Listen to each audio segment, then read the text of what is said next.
Canada has a complex story of immigration. In the last few centuries, Canada received several waves of immigration, such as the Great Immigration of Canada, the Chinese immigration, the Continental Europe immigration, and other more immigration waves. Then it evolved into what is today Canada immigration policy, also known as modern immigration. It's easy to assume that every Canadian is a descendant of immigrants. Despite of that, Canada is still facing an age demographic challenge.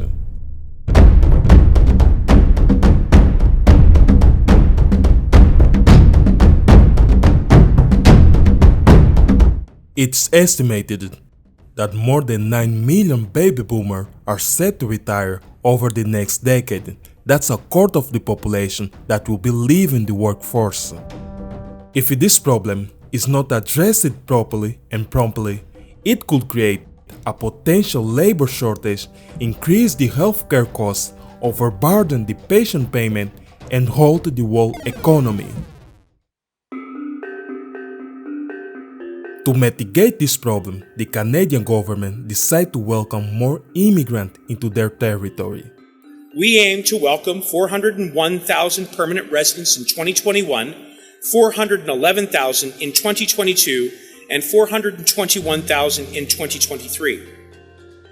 With nearly 60% of all new admissions in the economic class, our plan will continue to focus on Canada's economic growth. As we focus on rebuilding our economy, we're also mindful that Canada faces the stark challenge of a rapidly aging workforce. In 1971, there were roughly 7 workers for every retiree. Today, there are 4. By 2035, there will only be 2 workers for every retiring Canadian. If this rate continues, Canada will have to pay 40% more for the services like healthcare that we enjoy today. Put simply, we need more workers, and immigration is the way to get there.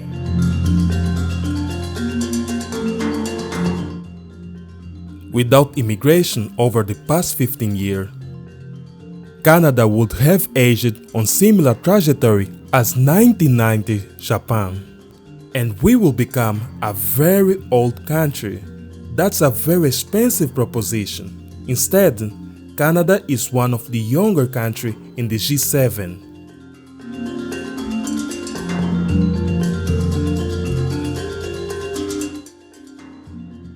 However, this approach was met with the controversy and criticism, including from immigrants that already live in Canada. For this reason, we are going to look at the Canadian immigration strategy and analyze the opinion of both sides.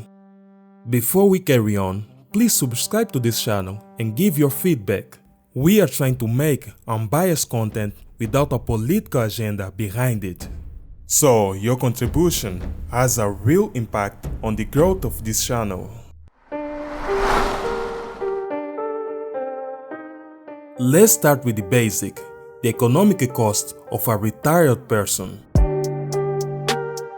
When people retire or reach an old age, they leave a vacuum in the economy, and those are the reasons why. 1. It causes labor shortage, and subsequently, the price of labor will increase. Even if they don't leave the workforce, they are still neither productive nor efficient as they were when they were younger. Either way, when this happens, the Canadian economy will be less competitive in the global arena. 2. Old people already have everything they need. Thus, they are less likely to spend money on the economy. They won't buy a new car, they won't buy a new house, they won't buy a new item. They will not spend money on raising children, let alone spend money on new clothes and shoes. They are not trying to impress anyone. In general, they don't spend money on the economy as much as young people or young family. And this has a multiplier effect on the world economy. If no one is spending, there's no economy, let alone growth. Companies will be forced to reduce their capacity, including firing people and paying fewer taxes. This will affect the government bottom line. Just ask yourself, How can a government run the country without tax revenue from the economy?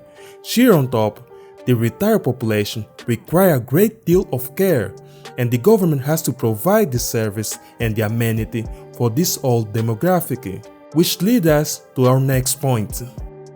3. The old population might not spend on the economy, but they will consume from the economy and the government. We are talking about social security, healthcare costs, and other privilege that comes with retirement. Usually, the old generation need more medical assistance than the young generation. In a welfare system, the old people might pay the same rate as the young adult. In other words, the young adult tended to subsidize the whole welfare system while taking less from it. And that is where the problem is. If there's not enough young adult, the whole system might become overloaded and then collapse. In economic terms, the old generation and the retirees are dead weight loss for the economy. I know those words sound tough and insensitive, but that's how the machine see the old generation, independently of their past contribution. With a newborn baby, it's a bit different because the government will invest in them for 20 years and then get the return for 40 to 50 years.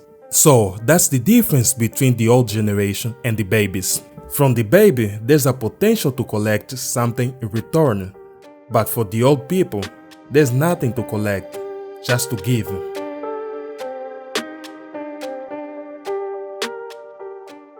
Immigrants are just good for business.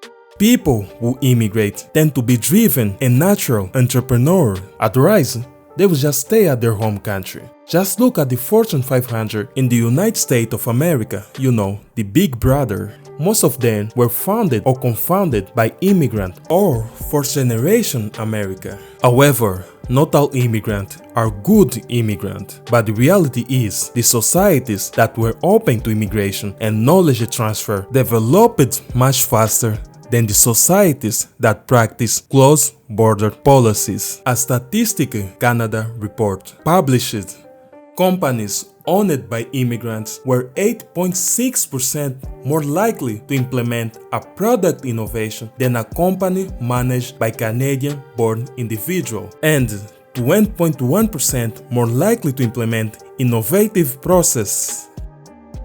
According to the Canadian government, immigrants in Canada are more likely than Canadian-born individuals to be university educated, and the university-educated immigrants are twice as likely as Canadian-born university graduates to be educated in science, technology, engineering, and math, the STEM fields in general. Immigration drives economic growth, surpass innovation, and help the employers assess the talent they need to thrive. He also said that welcoming more newcomers will help to address the demographic challenge of an aging population and to compete and win in a competitive global marketplace. Anyways, immigrants tend to be young and in their most productive years, and Canada won't spend money on raising those immigrants. Those are 18 to 20 years of investment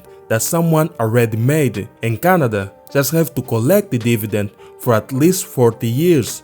And for free. It's like getting a return on the investment without investing in the first place, let alone taking the risk. It's just good business.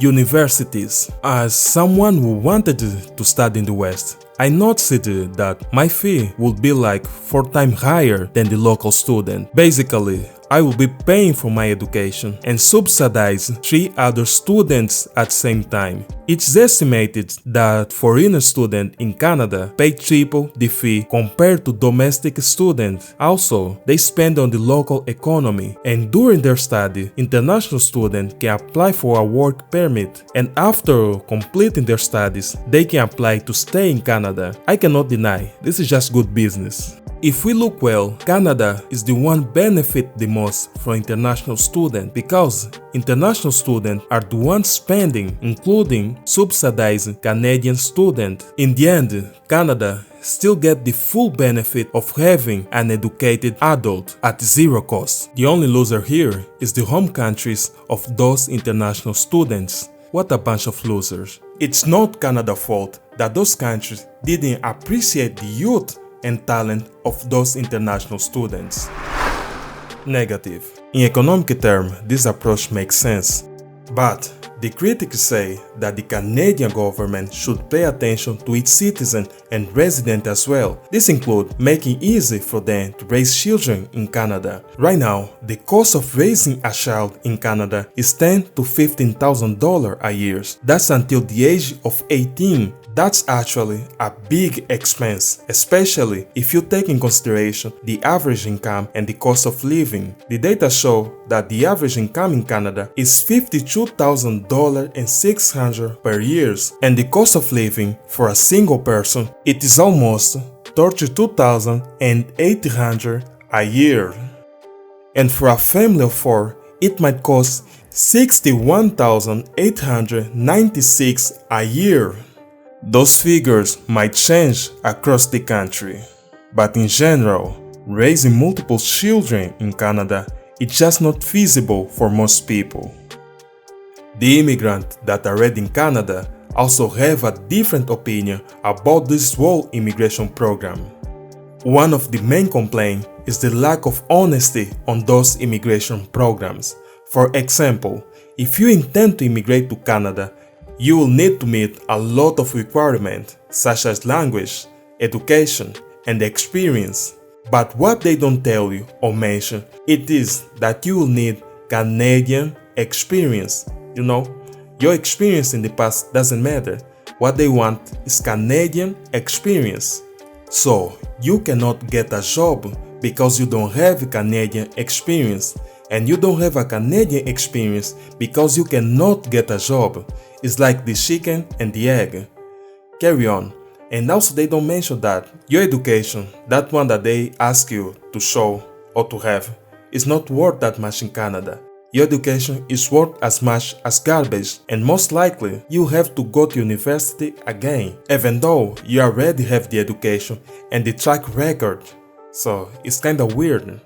As a result, a lot of immigrants ended up working in a job that's totally unrelated to their profession and experience. And then they question, why that requirement in the first place? Why the requirement so high when the market doesn't really need it? Let's face it, does the Canada market really need a cashier that knows advanced physics? Or a taxi driver with 5 years of experience as a neurosurgeon? It might be interesting to have a barista that knows thermodynamics, but is it really necessary? I don't think so.